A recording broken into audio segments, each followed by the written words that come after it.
안녕하세요. 오늘 기도학교에서는 계속해서 창세기 이야기를 해보려고 합니다. 37장인데요.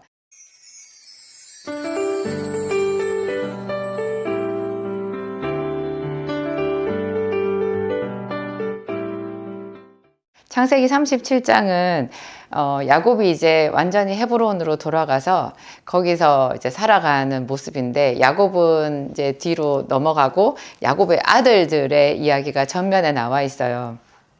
우리가 너무나 잘 아는 17세의 야곱의 아들, 그 귀한 아들 요셉이 형들의 시기 질투를 받아서 이제 애굽에 종으로 팔려가는 그 이야기가 여기 나와 있거든요. 가만히 보고 있으면 참 가슴 아픈 가족사예요.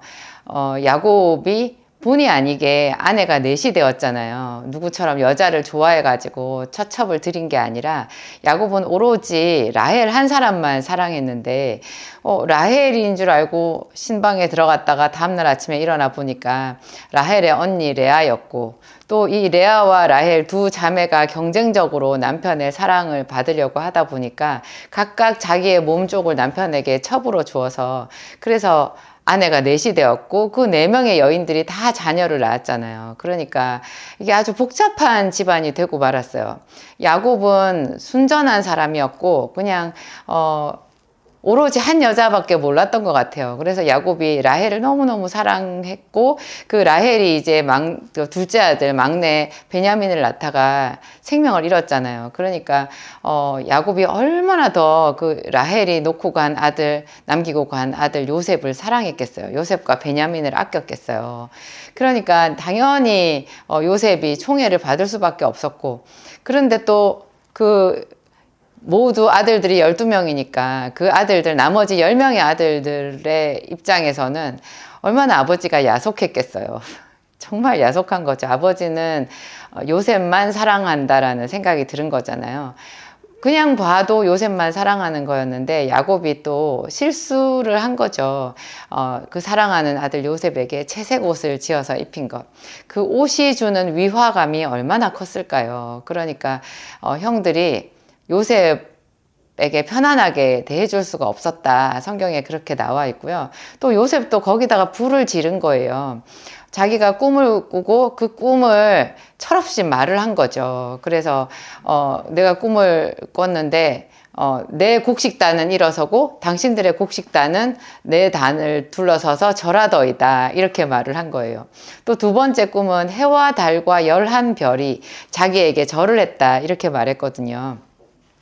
이 부분에서 보면 또 사람들이 어쩜 그렇게 그 요셉의 형들도 꿈 해석을 잘하는지, 그 곡식단 이야기를 하니까 바로 그게 무슨 뜻인지 알잖아요.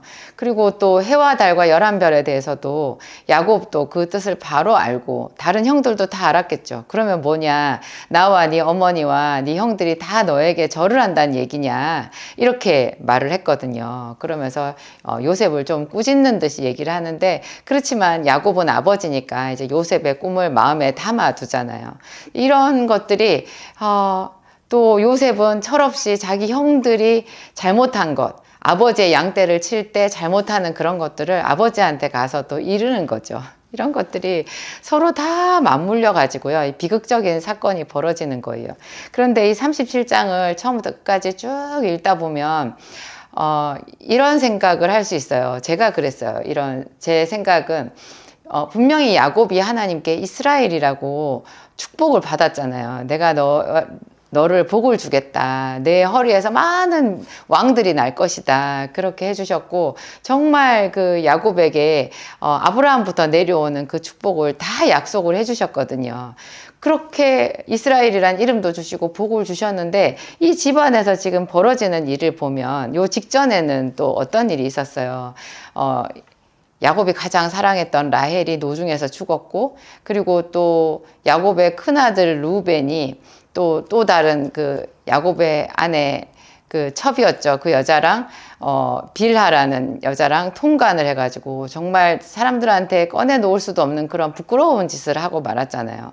그런 끔찍한 일이, 수치스러운 일이 그 집안에 있었고 슬픈 일도 있었고, 그런데 또 여기서는 37장에서는 그 10명의 형들이 요셉을 시기해서 요셉을 이제 죽이려고 하다가 죽이지는 않았지만 그냥 애굽으로 내려가는 미디안 상인들한테 돈을 받고 팔았어요. 거기서 또 한술 더 떠서 그 요셉의 채색 옷을 벗겨가지고 염소의 피를 묻혀서 그 아버지한테 못할 짓을 한 거잖아요. 그냥 행방불명이라는 말보다 얼마나 더 끔찍한 일이에요. 야곱에게 천연덕스럽게 말했어요. 아버지의 아들의 옷인가 보소서.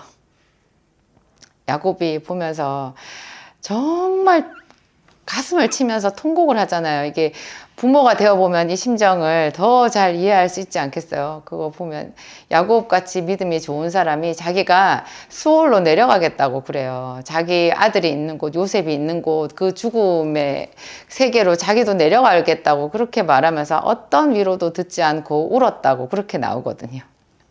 참, 야곱은 그렇게 축복을 받은 사람이었는데 어쩌면 이렇게 이 집안이 콩가루 집안이고 이렇게 전혀 하나님께 축복을 받지 못한 사람의 집같이 이렇게 힘들고 어려운 일들, 고통스러운 일들이 연일 이렇게 생기냐고요.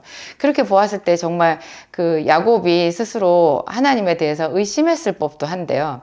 야곱은 자기 아들 요셉을 따라 내려가겠다고 슬피 울기는 했지만 그 뒤에 또 성경을 보면은 하나님께서 주신 그 약속의 말씀을 따라서 그 가나안 땅 헤브론을 굳건히 지키는 사람이었고요. 나중에 흉년이 와서 그 자기의 그 재산이 다 축날 거 아니에요. 거기 머무르다가는 이제 흉년 때문에 소망이 없고 그냥 쫄딱 망하겠구나 이런 생각이 드는 지경이 되었어도 야곱은 꿈쩍도 하지 않고 그 헤브론 땅에서 그냥 살기를 원했을 정도로 하나님의 약속을 믿었던 사람이에요. 저는 제가 이 37장을 읽었을 때 제 나름의 마음이 그랬어요. 우리가 신앙생활을 열심히 하고 예수를 열심히 믿어도 내 주변에 생기는 왜 하나님께서 나에게 복을 주셨는데 이런 일이 생겼나, 이런 일이 생긴 걸 보니까 하나님 나를 사랑하시지 않나 보다, 하나님 나와 함께 하시지 않나 보다, 내가 기도해도 아무 소용이 없나 보다 하는 그런 일들이 막 생기잖아요. 그리고 그 형제들이 그 요셉의 형들도 보면 자기들이 아버지한테 가지고 있는 그 굶주린 마음, 아버지한테 사랑을 받지 못하고 아버지는 요셉만 사랑하고 하는 그것 때문에 다른 어떤 자기 인생의 비전도 찾지를 못해요. 전혀 어떤 인생의 비전도 찾지도 못해요. 이런 엉망진창인 그냥 무질서하고 그죠, 하나님이 계시지 않는 것 같은 이런 상황이라고 해도 여전히 부인할 수 없이 하나님이 이 속에 계시다라는 그것을 믿는 것이 믿음이라는 생각이 들었어요. 이 37장 마지막 한 절에 딱 나오거든요. 미디안 사람이 애굽에서 바로의 신하 시위대장 보디발에게 요셉을 팔았더라. 하필 그 바로의 시위대장 보디발에게 요셉을 팔게 한 것, 이것이 하나님이 일하신 거 아니겠어요? 이 시위대장 보디발을 통해서 요셉이 일직선으로 그냥 수직 상승을 해서 애굽의 국무총리로 승격할 수 있는 거였잖아요. 이 일을 하나님이 하셨는데 그 37장 1절부터 이 끝절까지 봤을 때요, 말없이 이 모든 갈등과 죄와 뒤범벅이 된 이런 가운데에서 이 사람들의 일을 지켜보고 계신 분이 하나님이라는 사실을 우리가 발견할 수 있어야 돼요. 하나님이 그런 식으로 우리 곁에 계시다라는 것을 알아야 되는 것 같아요. 우리도 똑같은 거예요. 야곱도 이 상황에서 하나님이 어떻게 일하시는지 도저히 감지할 수 없었고요. 요셉도 이 순간에는 왜 자기가 애굽에 팔려가야 되는지, 왜 형들이 나를 죽일 만큼 미워해서 죽이려고 구덩이에 넣었다가 나중에 또 팔아먹었잖아요. 네 꿈이 어떻게 되나 보자 이렇게 했잖아요. 그것은 거의 인격 살인이잖아요. 사실상 죽인 거예요. 요셉, 17세의 소년이었던 요셉이 그것을 어떻게 이해할 수 있었겠어요. 그렇지만 이해를 넘어서는 것이 믿음이라는 생각이 들어요. 나중에 요셉이 그 시위대장 보디발의 집에서 종살이 할 때도 그렇고, 또 자기가 거기서 억울하게 누명을 쓰고 감옥에 들어갔을 때 그 감옥에서 또 신임을 얻으면서 그 애굽 바로 왕의 그 두 신하들을 또 거기서 열심히 섬기잖아요. 그들의 얼굴 형편을 살피고 그들의 꿈을 듣고 따뜻한 마음으로 그 꿈을 해석을 해주고 이런 장면을 보았을 때, 그리고 또 나중에 바로 왕 앞에 가서 바로의 꿈을 해석할 때도 바로의 꿈은 분명히 그 두 편 모두가 다 망하는 꿈이었거든요. 앞에 좋은 게 나왔다가 뒤에 나쁜 것이 나와서 좋은 것을 다시 기억하지 못할 만큼 다 삼켜버리는 그런 흉몽이었잖아요. 자기 인생 같지 않아요? 자기도 아버지 집에 있었으면은 정말 좋은 그 기공자로서 그렇게 하나님이 좋은 꿈도 주셨고 이래가지고 꿈을 키우면서 살 수 있었을 텐데, 자기가 도대체 왜 애굽의 종으로 팔려가지고 게다가 또 감옥까지 꺼져가지고 이렇게 되었냐고요. 죄수까지 되었냐고요. 그런 상황에서 요셉은 하나님이 선하시다라는 그 기조 아래서 그 꿈을 흉몽이 아니라 오히려 좋은 꿈으로 바꿔버릴 수 있었던 거예요. 이것을 잘 대비하면 충분히 이길 수 있다. 그렇기 때문에 하나님께서 바로 왕에게 이 꿈을 보여주신 것이다. 이렇게 얘기하잖아요. 자기가 지금 죄수였다니까요. 자기 인생이 완전히 하나님을 믿는데도 꼬여서 처박힐 대로 처박힌 상황에서 바로 왕의 그 흉몽을 그렇게 하나님을 믿는 그 믿음으로 멋지게 승화시켜서 해석을 하고 적용을 한 거예요. 그것이 바로 왕을 얼마나 감동시켰는지 우리가 이 성경을 읽을 때마다 우리의 마음이 뜨거워지잖아요. 하나님이 이 37장에서는 도무지 일하시는 게 보이지 않는데요.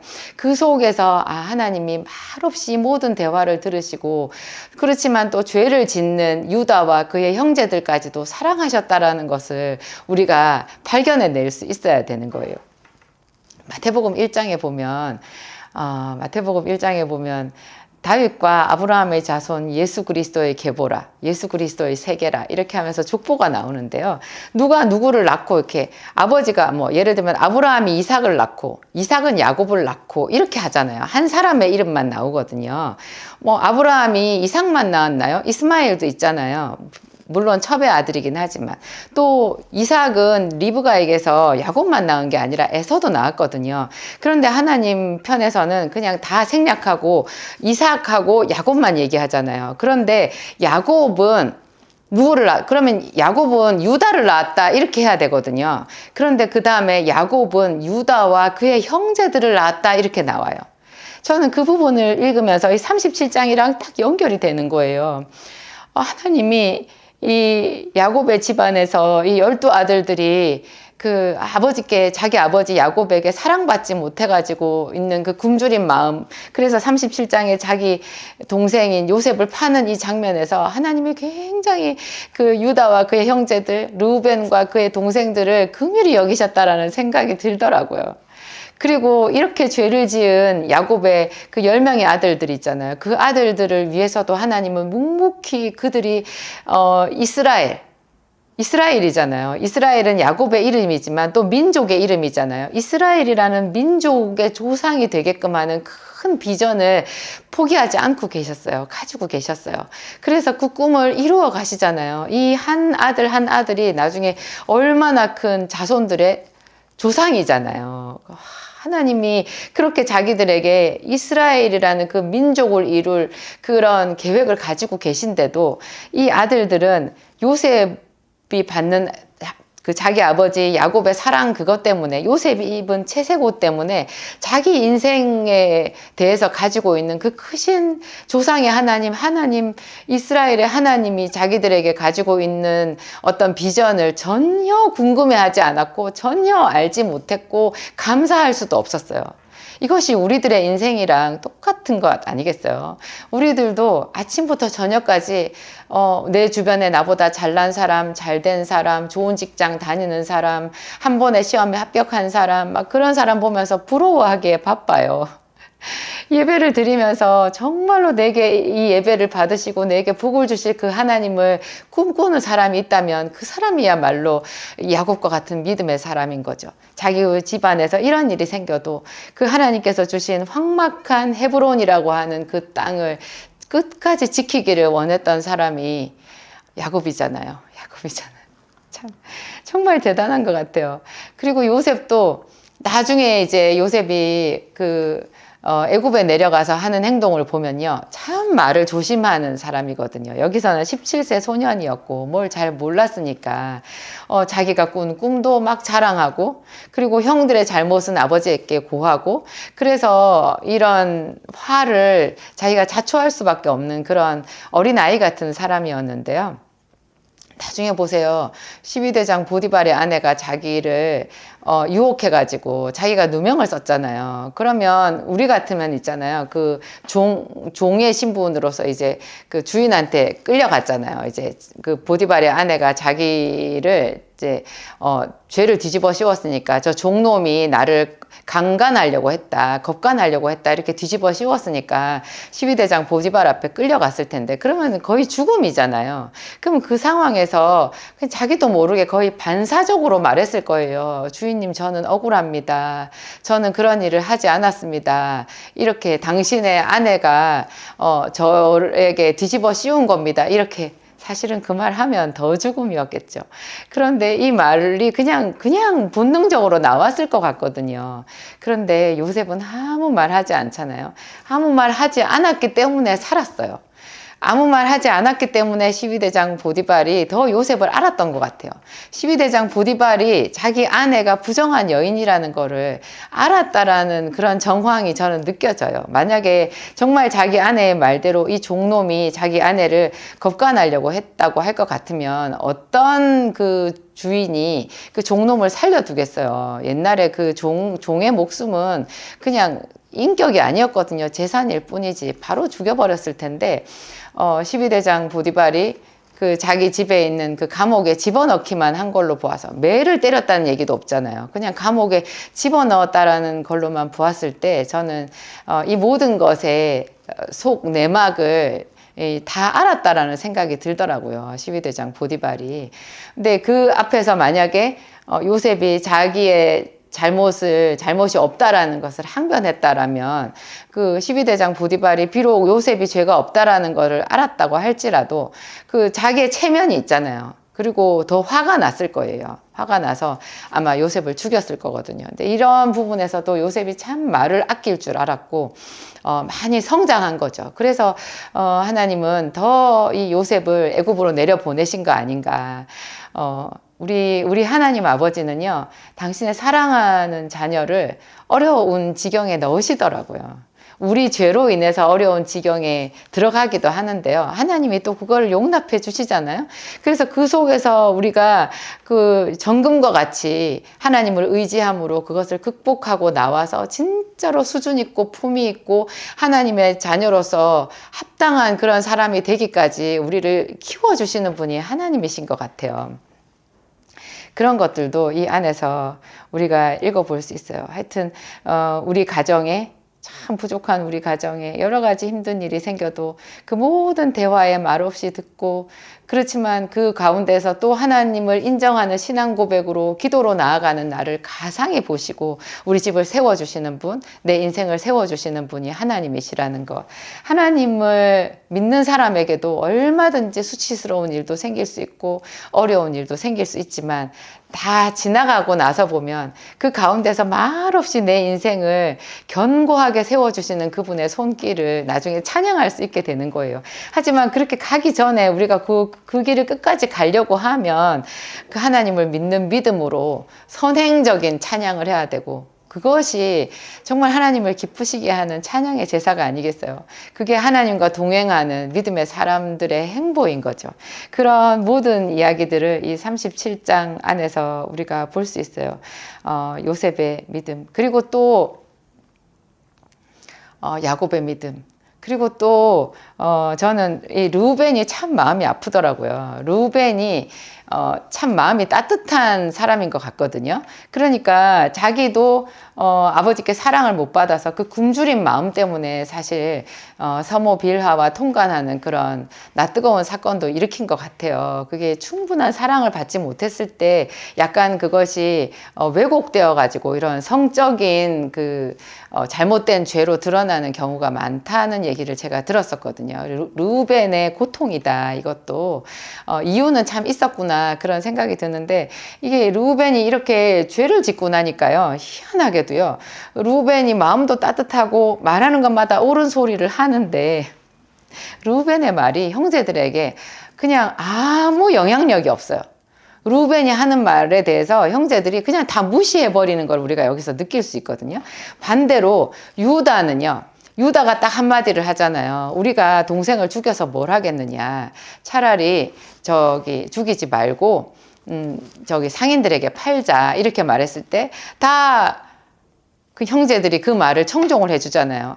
유다가 맏형 아니었거든요. 르우벤을 빼도 그 뒤에 시므온과 레위라는 둘째, 셋째 아들이 또 있었잖아요. 그런데 그 사람들조차도 전부 다 유다의 말에 어떤 이렇게 하나로 연결이 되고 유다의 말에 청종하는 그런 모습을 볼 수 있어요. 그래서 나중에 유다가 정말 그 이스라엘 중에 장자로서 유다의 자손으로 예수 그리스도께서 오시는 게 아닌가 그런 생각이 들기도 하고요. 사람이 그렇게 수치스러운 정말 큰 죄를 짓고 나면 그 죄의 문제를 완전히 해결을 하기 전에는 그냥 그 사람이 어디 가서도 대접을 못 받는다라는 것을 저는 르우벤을 통해서 가슴 아프게 이렇게 확인을 하는 것 같아요. 르우벤은 마음도 따뜻하고 자기 동생도 생각하고 그러는 사람이었는데도 전혀 없는 사람인 거죠. 그냥 투명 인간이 되어버린 거예요. 그래서 우리에게는 예수 그리스도의 보배로운 피가 있어서 얼마나 다행인가. 뭐 우리가 르우벤보다 죄가 적다라고 말할 수 있겠어요. 우리도 다 하나님 앞에서 크든 작든 죄인이고요. 어떤 죄라고 하더라도 그 죄가 우리를 죽음으로 끌고 가는 거니까 그 죄의 대가는 엄청나게 큰 거거든요. 그런데 예수 그리스도의 보배로운 피가 있잖아요. 그 피가 우리를 그 죄에서 자유하게 하고 모든 사망의 사슬을 끊어버리고 우리를 지성소 하나님의 보좌 앞으로 나아가는 새롭고 산 길이 된다고 그렇게 얘기하셨잖아요. 그래서 이 예수 그리스도의 보배로운 피를 더 자주 내 삶에 적용해야 되겠다라는 그런 생각이 들고요. 그렇습니다. 죄의 문제를 확실하게 해결하는 것이 너무나 중요하다. 그런 생각도 르우벤을 통해서 해보았습니다. 이 이외에도 37장을 통해서 우리가 배울 수 있는 것은 참 무궁무진하게 많을 텐데요. 여러분들도 묵상해 보시고 아주 귀한 하나님의 그 숨겨진 교훈들 한번 찾아내어 보시기 바랍니다. 무엇보다도 이 구약 성경에서 예수 그리스도를 발견하는 게 또 참 큰 기쁨인데요. 제가 한 가지만 더 말씀드리면, 이 요셉이 그 애굽에 팔려가잖아요. 팔려가고 또 그 팔려가게 된 게 야곱이 요셉을 그 형들이 양치는 그 곳으로 세겜으로 파송을 하거든요. 보내는 이 장면이요. 딱 그 신약 성경의 복음서에서 예수님께서 그 포도원 주인이 종들에게 그 포도원에 그 세를 준 농부들한테 자기의 종들을 보내다가 마지막에 자기 아들을 보내는 비유의 말씀이 있잖아요. 그들이 내 아들을 공경하리라 이렇게 말하면서 그 포도원에 세를 받아가지고 농사를 짓고 있는 농부들한테 아들을 보냈는데 그 농부들이 이 아들을 죽여버리잖아요. 이는 상속자니 우리가 죽여버리자 이렇게 한 그 장면하고 딱 연결이 되더라고요. 그리고 그 아들을 죽여버렸기 때문에 그 포도원 주인이 대노해가지고 뭐 이렇게 뒤에 그 포도원 을 가서 진멸하고 농부들을 다 이렇게 징벌하고 하는 그런 이야기가 나오는데요. 이것이 결국 하나님과 그의 아들 예수 그리스도에 대한 이야기잖아요. 그런데 여기서 보면 야곱이 자기 아들 요셉을 이렇게 다른 아들들이 양을 치는 장면, 그 장소로 이렇게 보내는 이 장면이요. 정확하게 하나님이 이 세상에 당신의 아들을 보내시는 그 장면이랑 이렇게 많이 닮아 있고요.